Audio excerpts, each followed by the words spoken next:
Assalamualaikum warahmatullahi wabarakatuh.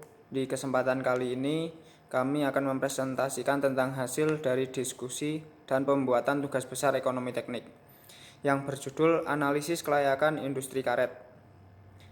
Nama kelompok kami adalah Kuncoro Adi Gautama, Rajiv Shihab, dan Cindy Erawati Darwis. Perkenalkan, nama saya Cindy Erawati Darwis, NIM 51806111093 dari kelas A, Ekonomi Teknik, jurusan Teknik Industri.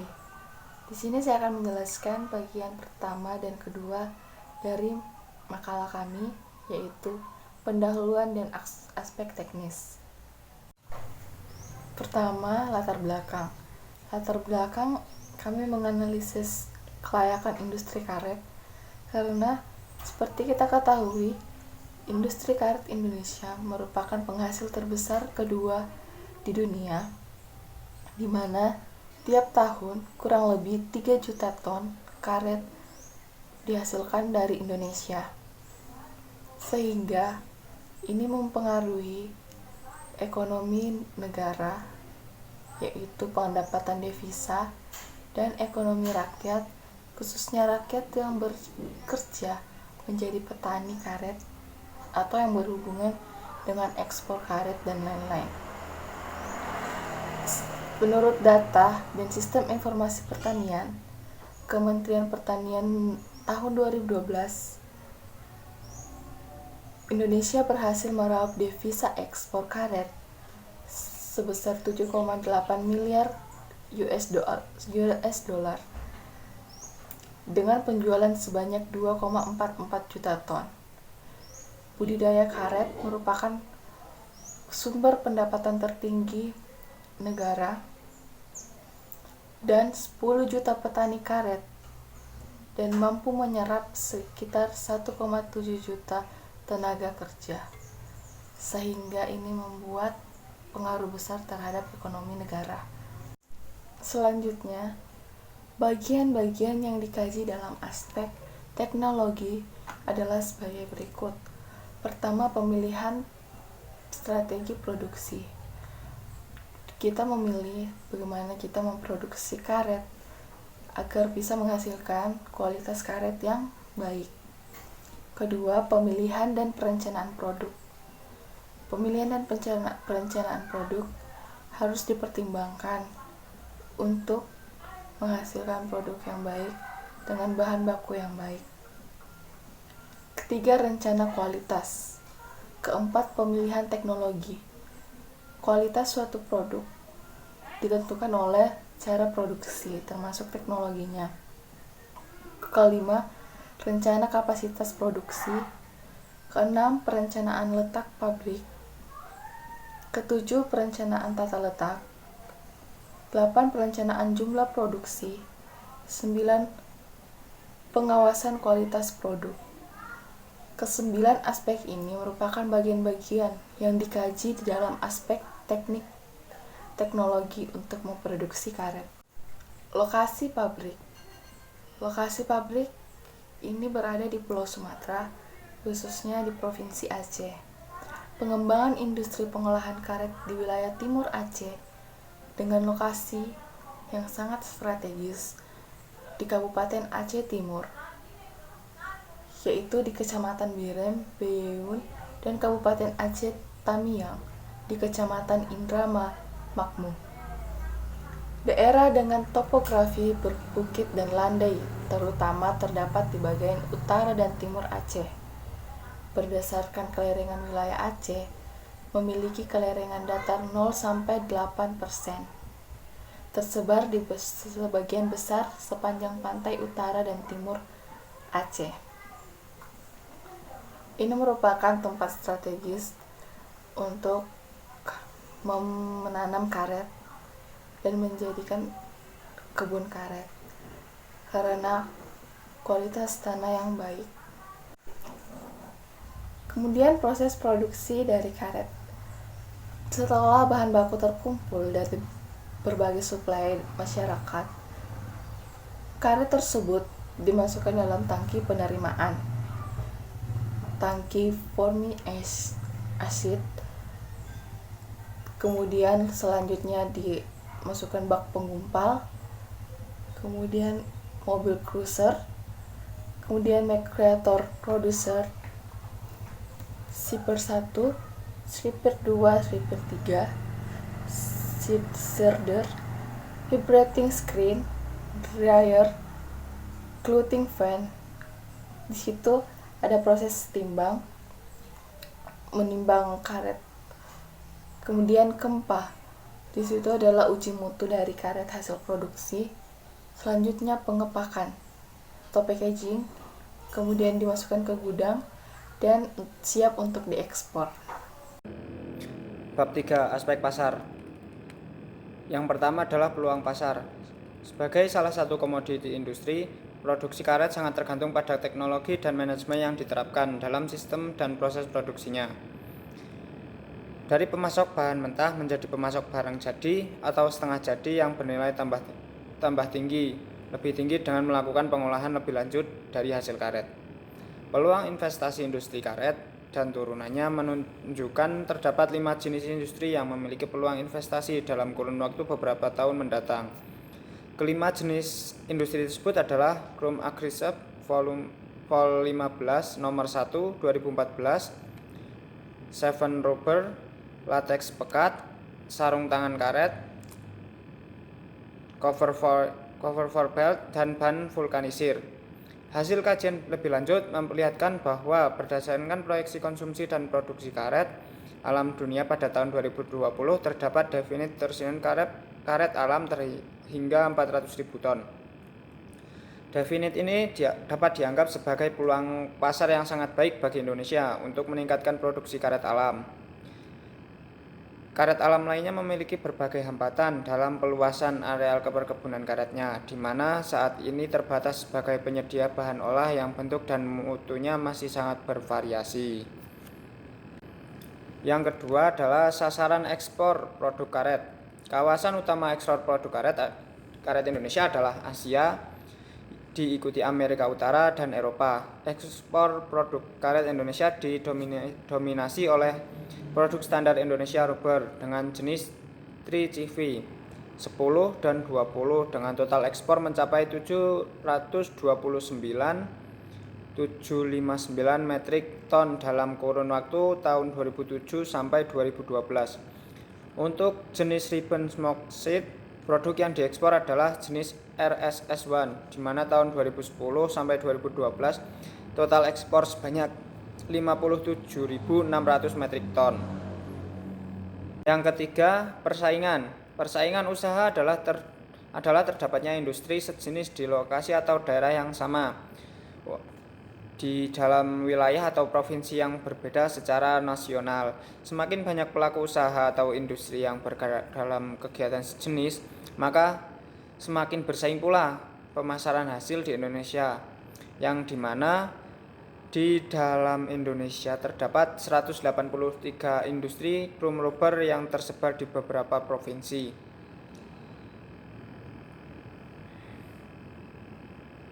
Persaingan industri pengolahan karet dilihat dari beberapa banyak jumlah industri yang ada atau kapasitas industri yang tersedia. Dari kapasitas yang terpasang dan terpakai di industri chrome rubber nasional, dari Provinsi Sumatera Utara kapasitas terpasang mencapai 678.000, kapasitas terpakai 491.000, di Provinsi Riau 221.000 dan 160.000, di Bengkulu 205.000 dan 148.000, di Jambi 388.000 dan 281.000, Sumatera Selatan 968.000 dan 701.000, Lampung 70.000 dan 51.000, Jawa 200.000 dan 145.000, Kalimantan Barat 257.000 dan 186.000, Kalimantan Selatan dan Tengah 280.000 dan 203.000. Berdasarkan data sebaran industri di atas, Bagi Aceh, persaingan terjadi dengan Sumatera Utara, di mana kapasitas industri yang masih tersedia sebesar 27% dari kapasitas terpasang, sehingga menciptakan keunggulan biaya bagi beberapa wilayah timur dan wilayah Provinsi Barat Aceh. Yang keempat adalah ekspor dan impor produk karet. Ekspor dan impor produk karet Indonesia dikategorikan ragam produk karet yang diperdagangkan adalah kategori karet alam, balata, getah perca, guayui, cili, dan getah alam semacam itu dalam bentuk asal atau pelat. Lembaran agrisip Vol 15 nomor 1 2014-8 atau strip Badan Kebijakan Fiskal Depko 2003. Ekspor impor produk karet bagi industri manufaktur selain hasil produksi kram rubber, produk lain adalah lateks, konsentrat, centrifugal, technical ceramic natural rubber, ribbed smoke steel, dan karet alam dengan spesifikasi teknik lain. Kinerja ekspor dan impor menjelaskan 96,97% produk yang diekspor adalah jenis TSNR yang terdiri dari TSNR 10, TSNR 20, TSNR L, TSNR CV, TSNR GB, dan sisanya adalah Ruben Smoke Sheet. 0,38% disumbangkan oleh jenis konsentrat sentrifugal latex, karet alam, amoniak kurang dari 0,5%, RSS grade 2, RSS grade 3, RSS grade 4, RSS grade 5 itu di kisaran di bawah 0,5 juga, amoniak di bawah 0,5%, dan 69,33% TSNR 10 itu latex karet alam, TSNR 10 4,91%, TSNR 20 15,64%, dan karet alam dengan spesifikasi teknik lainnya sebesar 10,11%. Yang kelima adalah harga karet. Harga getah karet deresan petani atau 50% bersih di tingkat agen pengepul di Kabupaten Aceh Barat mengalami kenaikan 300 per kilogram dan biasanya 7.000 per kilogram menjadi 7.300 per kilogram. Karena permintaan terus meningkat, penyadap karet Desa Luhung Jawa, Kecamatan Wuilah di Mauloboh mengatakan harga itu masih dihitung pembelian di tempat. Namun ketika pembeli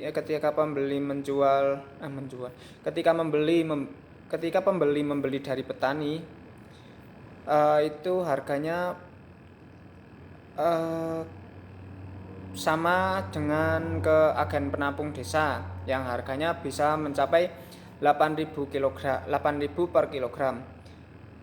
Pada tahun 2018, harga tampung getah karet petani di Aceh Barat sampai anjlok ke level terendah, yaitu 4.000 per kilogram karena faktor cuaca atau kurang permintaan. Namun para agen lokal tidak bersedia membeli dengan harga tertinggi terhitung selama Januari sampai Februari 2019 kemarin.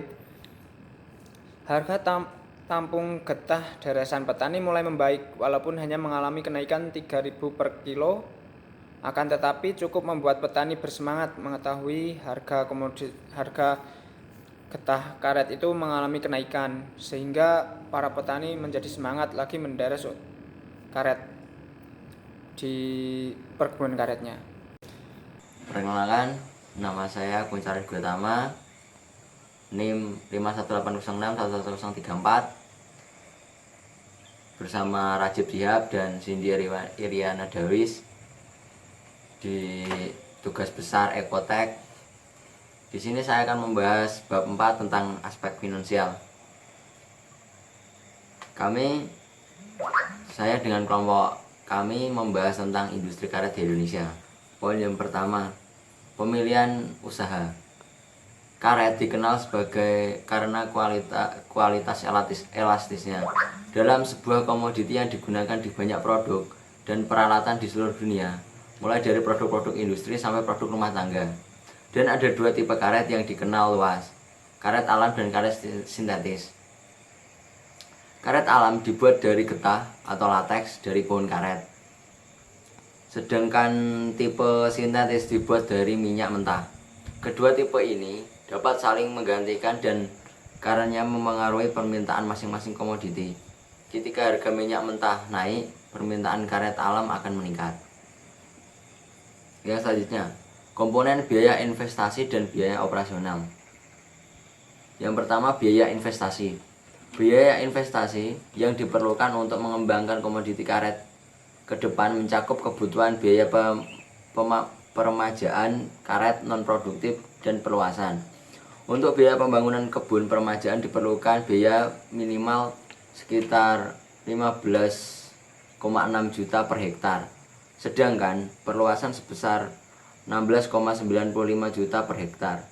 Biaya tersebut diperlukan untuk pembongkaran tanggul, penggandaan bibit, penanaman, pupuk dan pestisida, tanaman selah, dan pemeliharaan tanaman. Kebutuhan biaya dalam kurun waktu 2006 sampai 2010 untuk peremajaan adalah sekitar 3,6 triliun dan perluasan sekitar 847,5 miliar. Untuk yang selanjutnya, biaya operasional.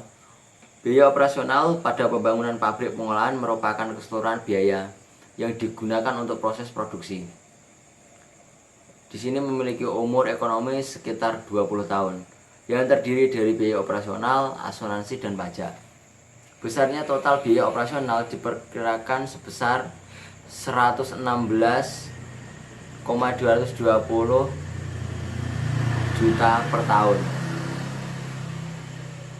atau 9,685 juta per tahun. Diperlukan merupakan output yang dihasilkan pabrik pengolahan selama umur ekonomisnya. Produk yang dihasilkan pabrik berupa SIR 20. Selanjutnya, jumlah kredit dan angsuran. Untuk peremajaan karet per hektar diperlukan dana sekitar 15,600 juta yang diperlukan untuk membiayai peremajaan dan penanaman tanaman selah kebun. Sementara kebutuhan biaya untuk perluasan kebun mencapai 16.950 per hektar. Poin yang kedua, pendanaan untuk peremajaan karet yang berasal dari yang pertama, dana pemerintah baik APBN maupun APBD. Khusus untuk dana APBD dapat digunakan untuk subsidi bunga kredit bagi petani. Untuk yang sumber dana yang kedua dari kredit perbankan, sumber dana ketiga hasil penjualan kayu karet. Untuk sumbangan pendanaan yang keempat dari Gapindo, dan yang terakhir dari swadaya petani. Untuk yang selanjutnya, perhitungan benefit industri karet di Indonesia. Ini menurut tabel pendapatan kotor dan pendapatan bersih selama 5 tahun terakhir industri karet di Indonesia. Rata-rata pendapatan kotor dan pendapatan bersih selama 5 tahun terakhir industri karet di Indonesia. Tahun 2013 pendapatan kotor mencapai 10 miliar, total biaya produksi mencapai 9 miliar, dan pendapatan bersih mencapai 1 miliar. Pada tahun 2014 pendapatan kotor mencapai 13 miliar, total biaya produksi 10 miliar, dan pendapatan bersih 2 miliar. Dan pada tahun 2015 pendapatan kotor mencapai 14 miliar, total biaya produksi 10 miliar, pendapatan bersih 3 miliar. Pada tahun 2016 pendapatan kotor 17 miliar, total biaya produksi 12 miliar, pendapatan bersih 4 miliar. Dan pada tahun 2017 pendapatan kotor mencapai 20 miliar, total biaya produksi mencapai 14 miliar, dan pendapatan bersih mencapai 6 miliar. Jadi jumlah pendapatan kotor semua mencapai 76 miliar, jumlah total biaya produksi mencapai 50 miliar, dan jumlah pendapatan bersih mencapai 9 miliar. Rata-rata pendapatan kotor yaitu 15 miliar, rata-rata pendapatan total biaya produksi mencapai 11 miliar, dan rata-rata pendapatan bersih mencapai 3 miliar. Proyeksi laba rugi. Proyeksi laba rugi berdasarkan asumsi yang produksi di atas mempunyai nilai yang sama tiap tahunnya. yaitu total pendapatan mencapai 12 miliar, dikurangi total biaya produksi mencapai 11 miliar, didapatkan hasil laba kotor usaha ini mencapai 1 miliar. Laba bersih setelah dipotong pajak sebanyak 854 juta diperhitungkan dapat dilihat pada tabel 4,6. Tabelnya ada di PPT. Proyeksi aliran kas atau cash flow. Aliran kas adalah laporan seluruh penerimaan yang pengeluarannya kas tahunan. Berdasarkan perhitungan total, nilai kas bernilai positif pada tahun ke-1 sebanyak 593.355,46 rupiah, dan di akhir masa ekonomis usaha aliran kas mencapai 7.432.643,28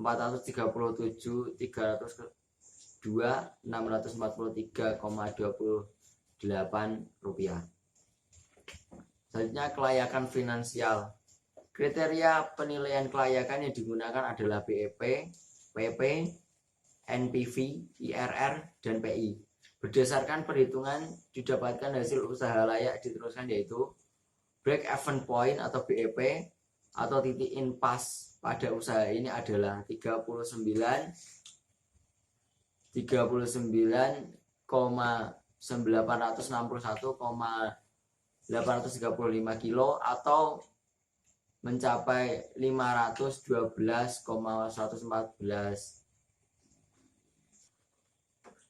atau mencapai 512 miliar, dan payback periode atau PP yang didapatkan mencapai adalah 2,51 tahun atau selama 30,16 bulan. Berdasarkan perhitungan didapat nilai NPV adalah sebesar 7 miliar rupiah. Kriteria penilaian Jurnal Industrial Vol 4 nomor 1 halaman 53 sampai 65. Pengolahan karet skala kecil. 64 kelayakan dengan ketentuan sebagai berikut. Jika NPV bernilai positif, maka proyek layak. Jika NPV bernilai negatif, maka proyek tidak layak. Nilai NPV adalah positif sehingga usaha layak. Nilai IRR mencapai 18,6%. Nilai ini saat ini adalah 10%. Kriteria kelayakan IRR adalah sebagai berikut. IRR lebih besar dari persen biaya modal atau bunga kredit, proyek dikatakan layak. IRR lebih kecil dari nilai persen bunga modal, proyek dikatakan tidak layak. Sehingga IRR lebih besar maka dapat disimpulkan bahwa usaha ini dikatakan layak. Probability index atau PI yang didapat adalah 1,24. Kriteria penilaian kelayakan jika P1 PI lebih besar daripada 1, maka usulan menguntungkan PI lebih kecil daripada 1, maka proyek tidak menguntungkan sehingga usaha dapat dikatakan proyek tidak layak. Benefit cost atau BC. Pengertian BC ration adalah cara pengetahuan apakah suatu usaha menguntungkan atau tidak, menguntungkan atau rugi. Perhitungan BC ration sangat penting dan perhitungan usaha untuk mengetahui keuntungan. Pengertian BC ration merupakan ukuran perbandingan antara pendapatan dengan total biaya produksi atau cost. B yang artinya benefit, sedangkan C berarti cost. Perhitungan BC ration dihitung dan dilihat dari tingkat suku bunga. Rumus BC ration. Berikut adalah rumus penjelasan BC ration. Adalah rumus B per C ration. Berikut ini adalah rumus penjelasan B rasio sebagai berikut.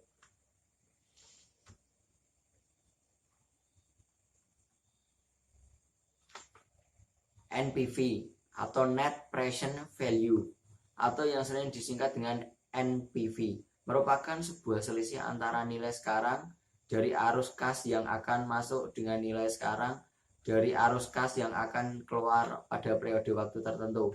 Lalu NPV atau Net Present Value mengestimasikan nilai sekarang dan sebuah proyek aset ataupun investasi yang berdasarkan arus kas akan masuk karena diharapkan pada masa depan arus kas akan keluar akan disesuaikan dengan suku bunga dan harga pengembalian awam. Dan rumus NPV sebagai berikut.